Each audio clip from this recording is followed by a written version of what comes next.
আজ পাশ হল নবম পে স্কেল। কর্মচারী ও কর্মকর্তাদের জন্য পে কমিশন নতুন সুখবর দিলেন।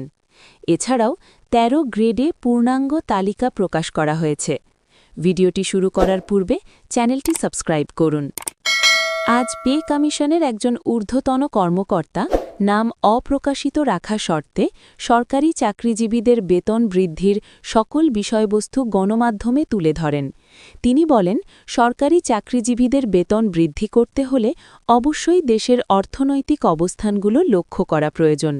ইতিমধ্যেই নতুন যে তালিকা প্রকাশ করা হয়েছে, যেখানে সরকারি চাকরিজীবীদের বেতন বৃদ্ধির পাশাপাশি সকল ধরনের সুযোগ সুবিধা বাস্তবায়নের আদ্যপ্রান্ত তুলে ধরেন সংশ্লিষ্ট কর্তৃপক্ষ। বৈঠকে এই বিষয়গুলো তুলে ধরার পর প্রধান উপদেষ্টা কিছুটা স্থির হয়ে বেতন বৃদ্ধির বিষয়গুলো নিয়ে আলোচনা করেন। তার ভাষ্য মতে, আমরা গ্রেড সংখ্যা পরিবর্তন করে ১৩টি গ্রেড নির্ধারণ করব, কেননা গ্রেড সংখ্যা বৃদ্ধির বিষয় নিয়েই নবম জাতীয় বেতন স্কেলে ব্যাপক সমস্যা তৈরি হচ্ছে।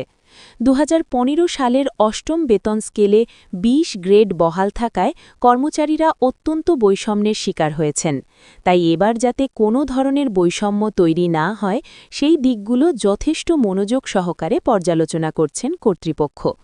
পে কমিশন বলেন, সরকারি চাকরিজীবীদের বেতন বৃদ্ধি করা মোটেও সহজ কাজ নয়। তবে প্রধান উপদেষ্টা যেভাবে আমাদেরকে দায়িত্ব দিয়েছেন, আমরা সকল দায়িত্ব ইতিমধ্যেই সম্পন্ন করেছি। প্লিজ আপনারা চ্যানেলটি সাবস্ক্রাইব করুন। পে কমিশনের একাধিক সদস্য নিশ্চিত করেছেন, আমরা তৈরিকৃত খসড়া অর্থ উপদেষ্টার কার্যালয়ে জমা দিয়েছি। এখন অর্থ মন্ত্রণালয় থেকে গেজেট প্রকাশের অপেক্ষায় আছেন সংশ্লিষ্ট কর্তৃপক্ষ। যেহেতু সরকারি চাকরিজীবীরা অর্থনৈতিক বিভিন্ন বিষয়ে জর্জরিত, তাই সরকারি চাকরিজীবীদের বেতন বৃদ্ধি করাই হবে আমাদের প্রধান লক্ষ্য। গতকাল তারেক রহমানের সাথে সরকারি কর্মচারীদের বৈঠক হয়।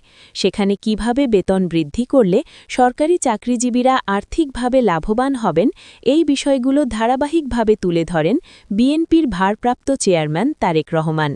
তিনি আশ্বস্ত করেন, অন্তর্বর্তীকালীন সরকারের আমলে গেজেট প্রকাশ করা হবে, কেননা প্রধান উপদেষ্টা যেহেতু নিজেই নবম জাতীয় বেতন স্কেল বাস্তবায়নের দায়িত্ব গ্রহণ করেছেন, তাই এই আমলেই বেতন বৃদ্ধি করে সরকারি চাকরিজীবীদের আর্থিক সমস্যার সমাধান করা হবে। আজ অর্থ মন্ত্রণালয় থেকে একটি বার্তা এসেছে, যেখানে বলা হয়েছে, কর্মচারীরা অষ্টম জাতীয় বেতন স্কেলে যে ধরনের বৈষম্যের শিকার হয়েছেন, তাদের সকল ধরনের বৈষম্য দূর করে অর্থনৈতিক সমৃদ্ধি বজায় রাখতে হবে। বাংলাদেশের প্রায় ২২ লক্ষ সরকারি চাকরিজীবী আছেন, যারা প্রতিনিয়ত বেতন বৃদ্ধির জন্য আন্দোলন করে যাচ্ছেন। তাই তাদের সকল দাবি দাওয়া যদি অন্তর্বর্তীকালীন সরকারের আমলে বাস্তবায়ন করা না হয়, তাহলে দেশের ভাবমূর্তি ক্ষুণ্ণ হবে।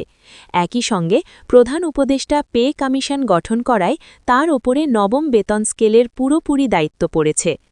দয়া করে আপনারা চ্যানেলটি সাবস্ক্রাইব করুন। ইতিমধ্যেই পে কমিশন ও অর্থ মন্ত্রণালয় বলছেন, আমরা যেই খসড়াটি এখন পর্যন্ত পর্যালোচনা করছি, সেখানে সর্বনিম্ন বেতন ২৮,৫৯০ টাকা বৃদ্ধি করা হয়েছে।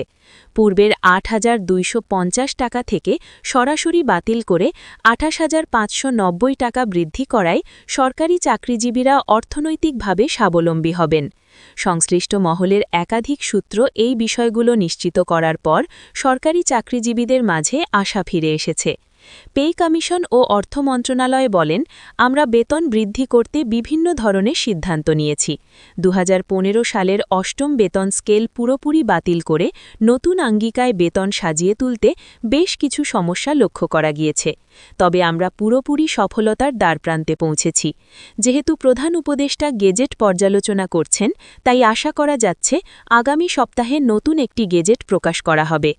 প্রধান উপদেষ্টার ভাষ্যমতে, অনুপাত আকারে বেতন বৃদ্ধি করা বাধ্যতামূলক হয়ে দাঁড়িয়েছে, কেননা অন্তর্বর্তীকালীন সরকারের আমলের বেতন স্কেলে যদি বৈষম্য নতুনভাবে সৃষ্টি হয়, তাহলে কর্মচারীদের মাঝে আবারও জটিলতা তৈরি হবে।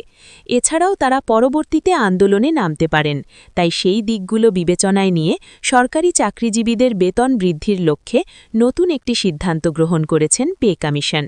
সিদ্ধান্তে থাকবে না কোনো ধরনের বৈষম্য এবং অর্থনৈতিক সমস্যা।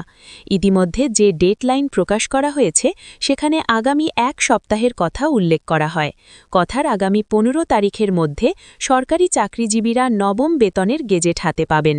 এছাড়াও কোন কোন গ্রেডের জন্য কত বেতন বৃদ্ধি করা হবে এই বিষয়গুলো নিয়েও গেজেটে উল্লেখ করা থাকবে। ভিডিওটি শেষ করার পূর্বে চ্যানেলটি সাবস্ক্রাইব করুন।